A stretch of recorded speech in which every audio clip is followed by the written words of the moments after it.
and then you add them. You can add the free cash flows and the terminal value to get enterprise value. All right, so that's DCF. Okay, so we're gonna move on to M&A, and we are going to wrap up soon. I want to leave some time for M&A, for not M&A, Q&A. It's funny, you say the word M&A too much, you start saying it everywhere.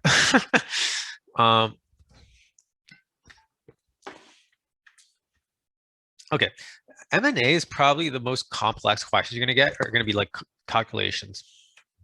Because conceptually, it's not rocket science. It's like, yeah, companies acquire each other. Why? The most common is like horizontal. They want to like break into a new market. They want to, you know, acquire a new customer base or cross-sell to an existing customer base, blah, blah, blah. It's all about increasing revenue. Horizontal. Vertical used to be more common, like Amazon bought Whole Foods. It's like acquiring your supplier. It's less common now because people realize like if you're good at what you're doing, you might as well just do what you're good at doing, rather than trying to do like 5 different things. So yeah, conglomerate, that's like pretty self-explanatory, like Berkshire Hathaway type companies, and then private equity, of course. Synergies, cost synergies are way more common because they're easier to calculate. Like, oh, we can get rid of this headquarters. We're going to lay off kind of redundant staff, which is like the less happy part of the business, unfortunately, but actually happens a lot less than people will say.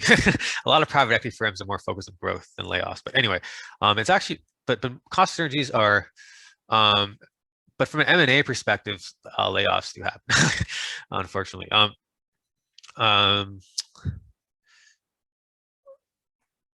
Yeah, so they're all kind of there, right? Like, you know, I'll let you kind of read this in your own time as well.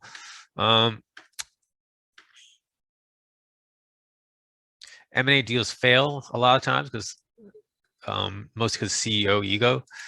You know, you're kind of incentivized to buy because like it'll increase your salary in a way because the company will be bigger. So there's that bias.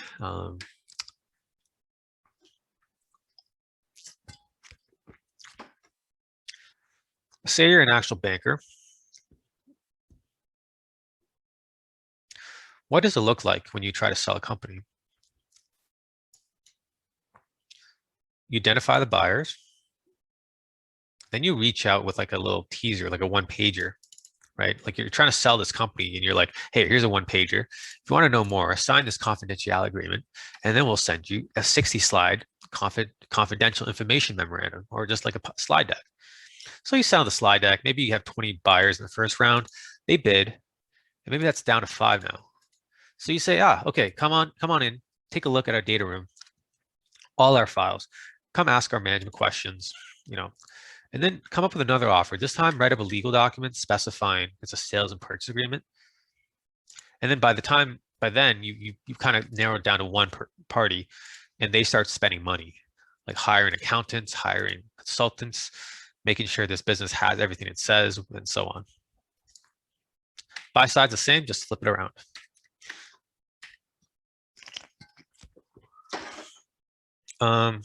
Look, so you can finance M&A from cash, debt, or stock. Obviously, cash is the cheapest, stock is the most expensive. But you'll use stock if you're like stocks do really well. Like,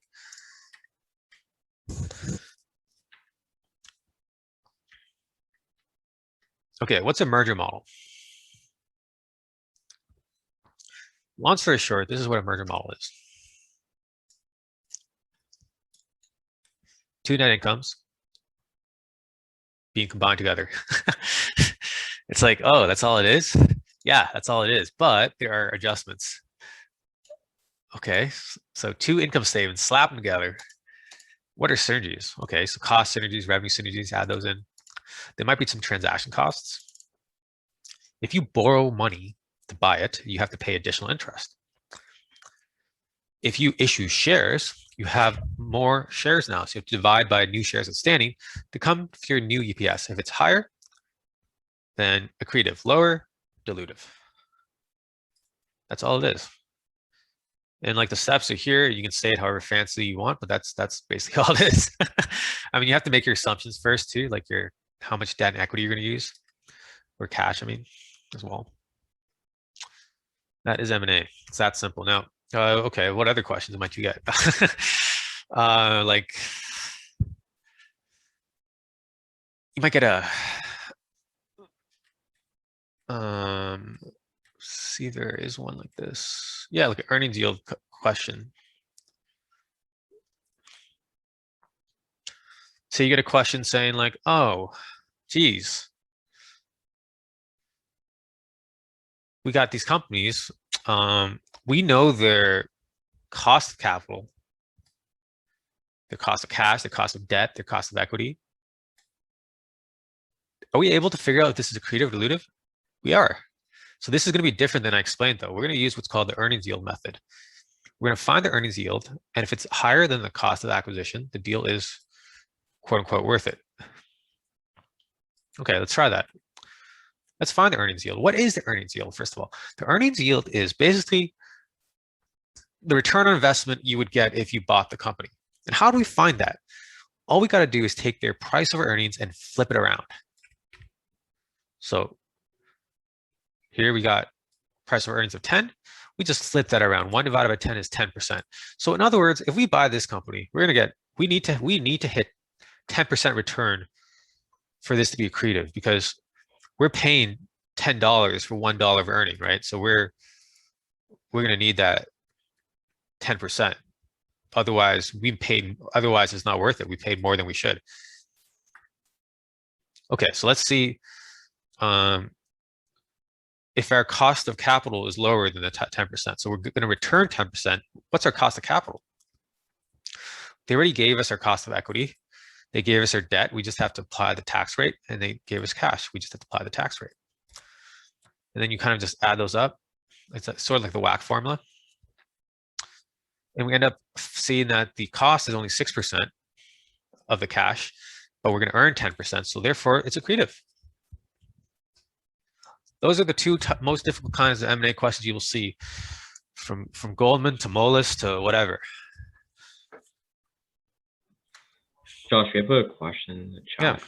So the question is, oh, sorry. Someone was just asking if you could go over in more detail about the purchase price allocation model, and how, like, type of interview questions you could get for that. Yeah. Once again, challenging because I can't share my Excel. Very hard to describe that verbally. But since I can't share it, maybe I'll take a stab at it. Purchase price accounting. When you buy a company, you have to adjust the balance sheet. And what does that usually mean? Well, usually you get rid of their cash. Usually you get rid of their like their old shareholders' equity, and you put in your new shareholders' equity, because it's like whatever was invested in this company, we don't care, because we just bought the company, so your investment's gone now. Now we're going to put in our own investment, and our own investment is whatever we paid for that company. Now, whatever we paid for that company, though, might be higher than what's on the book, right? So that's what goodwill is for. Goodwill will help balance that. Now, the question is, how do we allocate that goodwill? Because if I pay 20 for a company that's worth 10 on the books, I have an accounting entry of $10 of goodwill. Let's just make it real simple on the balance sheet. Now, how do I allocate that good, or maybe not call it goodwill, that excess purchase price? It's called an excess purchase price of 10. Let's say I allocate 70% of that to goodwill and 30% to plant, property, equipment. Yeah, that's an example. So what's that saying? What that's saying is you're buying some property, plant, equipment in the acquisition, and the rest you're going to put to goodwill. Yeah, unfortunately, this is like, it's impossible for me to explain this without Excel. Josh, so Yeah. Someone in the chat said that if you press Alt and S together, I think you can like switch your screen to share your Excel. I don't know if you want to try that. Yeah. Well, to be honest, it's just because I actually can't like see the Zoom client. Oh, okay. Like I can't even, I don't have the thing. Okay. No worries, no worries. I don't know like how to fix that. Maybe I have to like log out. Anyways, I don't know if it's worth it. uh, hopefully that made sense. Yeah, that's good. Okay, yeah. Long story short, you allocate the excess purchase price to goodwill and PP&E based on a sort of arbitrary percentage based on the norms of your industry. Okay, let's keep going. We're gonna have to go without Excel, guys. Sometimes you just have to. It's like a crutch for me. It's like, oh, life without Excel. I do everything with Excel. I track my Dungeons and Dragons stats in Excel. Excel is your friend. And if you work in finance, you'll learn that too. Anyways, but we're going to jump into LBOs. So what is an LBO? LBOs are used by private equity companies borrowing money. They borrow money to reduce their initial investment. And then they are able to increase their return. As you can see, this is a double. This is a triple, 50 and 150. It's kind of like buying a house. You put less money in, you get more out. Okay, so yeah, your debt lowers the amount you have to put in. And PE firms, they do this like a lot, with 40 to 70% of the acquisition being debt. I'll take a sip of water, 1 second.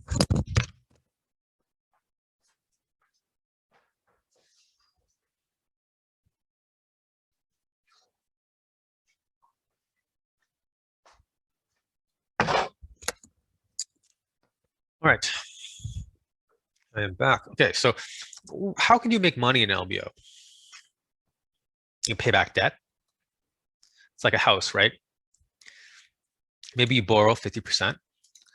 As you pay back the debt, you own more of the house. By the end, you own the whole house. You could double your money without actually having the house increase in price, just by paying off debt. You could also increase EBITDA. So like if EBITDA grows, then the company can be sold for a higher amount at the end because it's going to be based off of an EV over EBITDA multiple.